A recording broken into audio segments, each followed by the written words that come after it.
From narcissists to sociopaths, who truly benefits from MLMs? Why toxic personalities flourish in network marketing? MLMs are narcissist factories. Here's why. It starts with a DM, maybe from an old friend. Hey girl, you would be perfect for this opportunity. Suddenly, you are bombarded with emojis, luxury lifestyle posts, and promises of financial freedom. But behind the glitter lies a psychological trap tailor-made for narcissists and sociopaths. 99% lose money. 100% of narcissists love this business model. Business model is literally designed for predators. MLMs, a narcissist hunting ground. When we examine why multi-level marketing companies might specifically attract individuals with narcissistic tendencies, we need to look at the perfect storm of incentives, messaging, and reward structures these organizations have created. If you have ever been involved with an MLM or direct selling company, or found yourself entangled with someone who displays narcissistic traits, you'll start to notice striking parallels in how both systems operate. MLMs run on three things narcissists can't get enough of: big dreams. You're not just selling junk, you're changing lives. And I'm the one giving you this shot. They promise a fancy life with no real work, like you'll be sipping cocktails on a yacht next week just for signing up. It's all hot air to make narcissists feel like they are too special for a regular job, feeding their need to look big without lifting a finger. Using people, your downline. They are my fan club and cash cow. They sweet talk your friends and family into being their paycheck, turning your buddy list into a money grab. It's not just about the cash. It's about having people look up to them, like a narcissist needing a crowd to cheer their every move. Third, no blame. You flop. That's on your head. Not scam. Gave you the tools. You just didn't use them right. They dodge every mess up and leave you holding the bag, acting like they are perfect while you are the screw up. They don't care if you are broke or crying. It's your fault for not believing hard enough, and they'll keep raking it in either way. MLMs excel at promoting messages that directly appeal to narcissistic desires. The promise of becoming an entrepreneur without the actual work of building a genuine business feeds directly into the narcissist's fantasy of deserved success and specialness. For someone with narcissistic traits, the idea that they can bypass traditional career paths and achieve extraordinary success through their natural leadership and influence is incredibly seductive. They don't want to be just another employee. They need to be seen as exceptional. MLMs don't just attract narcissists, they actively create them. Studies show that environments rewarding exploitation, grandiosity, and lack of empathy can amplify these traits in susceptible individuals. One former MLM member told me, when I joined, my upline constantly told me I was meant for more and too special to work for someone else. Looking back, they were playing directly into my insecurities and desire to be seen as extraordinary. Just like my husband used to tell me I was too good for my boring job. Those shiny status symbols are like crack in MLM world. They are a big deal because they keep the show rolling. These companies cook up all kinds of flashy rewards. Fancy pins you can flash around, certificates to frame, even big blowout parties where the top dogs strut on stage with everyone clapping like trained seals. If you are the type who lives for a pat on the back, this stuff's a total drug. Every cheer and handshake has you hooked, chasing that next high. They've got it down to a science. You're always posting online about ranking up. Look at me. I am killing it. Or showing off that free card they dangled. Maybe some swanky retreat where you are sipping drinks with the elite. It's a candy store for anyone who needs a crowd to tell them they are hot shot. Non-stop ego party where your words tied to how loud they cheer. The catch?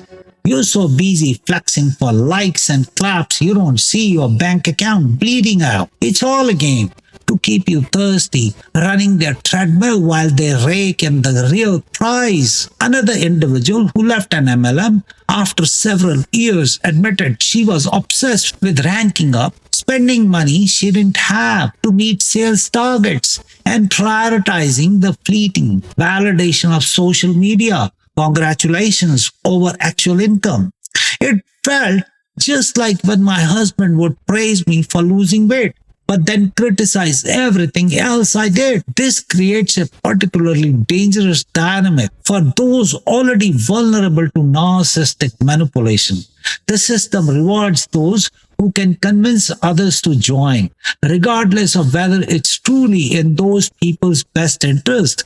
The structure of MLMs also feeds the narcissist's need for admiration through the creation of a downline, people recruited below them who provide both financial benefit and a constant source of adoration. This creates a ready-made audience for the narcissist's grandiosity. For victims of narcissistic relationships, this hierarchical structure might feel painfully familiar. The constant need to please someone who's positioned themselves as superior, the moving goalpost of success, and the blame placed on you when things don't work out. It was like living with my husband all over again. I could never do enough, and it was always my fault. Narcissistic recruitment playbook. MLM recruiters play you like a narcissist chasing a new flick. They pile on the love till you are stuck. You know that rush when some smooth talker drowns you in sweet words and big hugs, making you feel like the only one in the room. That's love bombing. And if you have dated a narcissist, you have felt it. Starts all warm and fuzzy, then flips to a leash around your neck. MLMs turn that into a job. They hit newbies with a flood of hype. You're a rock star recruit. Nobody's as awesome as you.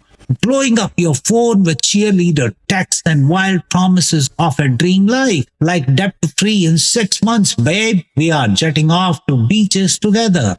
It's their trick, what they call warm market recruiting. But anyone who's been through it says it's the same creepy love bomb vibe, just like with a sales pitch. They're not shy about it. Stick with me and you'll see the gold at the end, making you feel special till you are in too deep.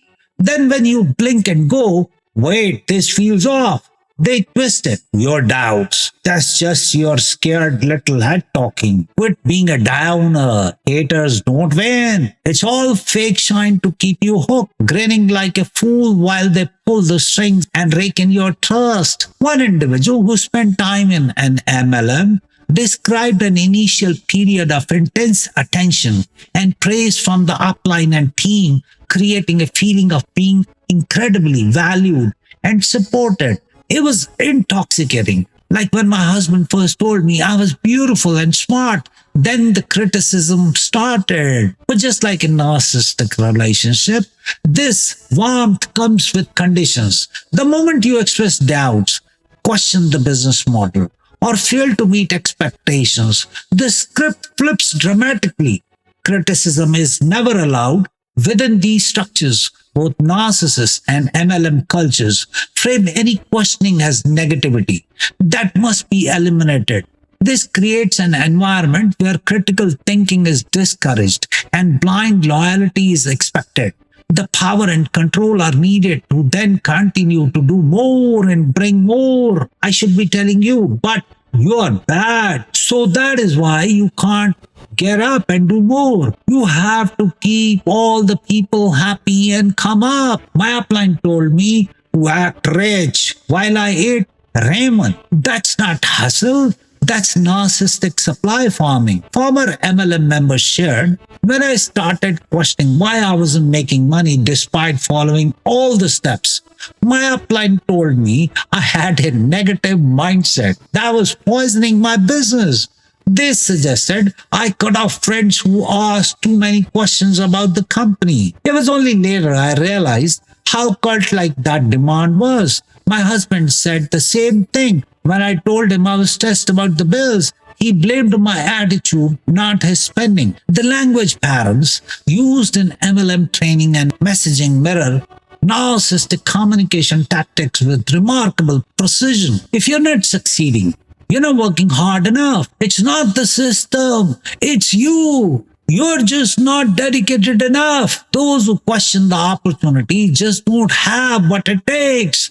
They're just jealous of our success. Don't listen to them. Your friends and family don't understand your vision. They're holding you back. We are your real family now. These messages create the same doubting of reality that victims of narcissistic abuse often experience. You begin to question your own perceptions rather than the system that's failing you. You think you know how to do, but that is because you can't be happy and make true decisions. There is not a way for people to see and do more for the system than for themselves. That is only part of it. You have to see and try to say what you can be. The gaslighting that occurs in both MLMs and narcissistic relationships follows the same pattern. When reality doesn't match what you have been promised, the blame is placed entirely on you. This creates a cycle of trying harder and harder to please a person, or in the MLM case, a system that's designed to keep you striving but never quite succeeding. You won't ever make it. You can't even make money right. The exaggerated success stories prevalent in MLM culture also parallel the grandiose claims narcissists make about themselves. Both create an alternate reality that's difficult to verify but compelling to believe. A former MLM seller explained that she was instructed to create a false narrative of success on social media, even while losing money, in order to attract new recruits. She now feels remorseful for the people who joined because of her manufactured lifestyle. This manufactured reality extends to how direct selling companies encourage members to respond to questions or concern from potential recruits. Scripts are provided to sidestep difficult questions, reframe objections, and maintain control of the narrative, exactly how narcissists manage conversations to their advantage.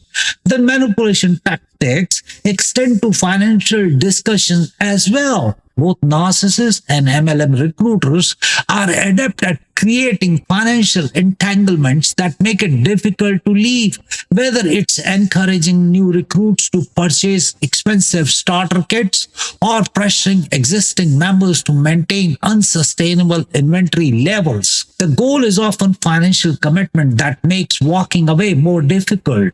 After my husband cleaned all accounts, I feel like I can't buy a dime with him.